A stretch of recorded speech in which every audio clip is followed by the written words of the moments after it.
আসসালামু আলাইকুম প্রিয় বন্ধুরা, এই মুহূর্তে আমরা আছি ফরিদপুর জেলা সদর থানার সিএমবি ঘাটে। আর দেখুন বন্ধুরা, এই মুহূর্তে এই যে দুজন ব্যবসায়ী দেখা যাচ্ছে, এরা ফরিদপুর থেকে মালামাল নিয়ে আসলে পদ্মার ওই পারে এদের ছোটখাটো কোনো মুদি দোকান আছে। এরা এপার থেকে আসলে মালামাল ক্রয় করে নিয়ে ওপার নিয়ে আসলে ব্যবসা করে। আর দেখুন এখানে যাতায়াত পদ্ধতিটা আসলে, এখানে এই যে দেখুন কত ঢাল বেয়ে এখানে আসলে নেমে মালামাল ট্রলারে লোড আনলোড করতে হয়। আর বৃষ্টির সময় কিন্তু এই জায়গাটা আরো স্লিপারি বা আরো পিচ্ছিল হয়ে যায়, অনেক কষ্টকর অবস্থায় কিন্তু এখান থেকে মালামাল ওপার নিতে হয়। আসলে শুধু এই মালামালই না, প্রত্যেকটা আপনার অবকাঠামোর যে সরঞ্জামাদি বা যে কোনো সরঞ্জামাদি কিন্তু এইভাবে ট্রলারে করেই পদ্মার ওপারে বিভিন্ন স্থানে নিয়ে যায় ব্যবসায়ীরা, এবং ওইখানে তারা ব্যবসা করে। ওই দেখেন ট্রলারের মধ্যে কিছু টিনও রাখা হয়েছে এবং অন্যান্য।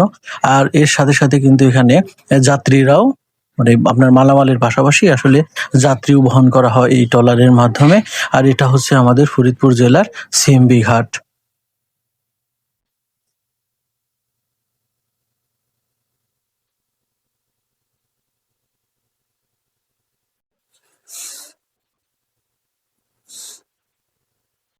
আল্লাহ কোনোভাবেই থামে না।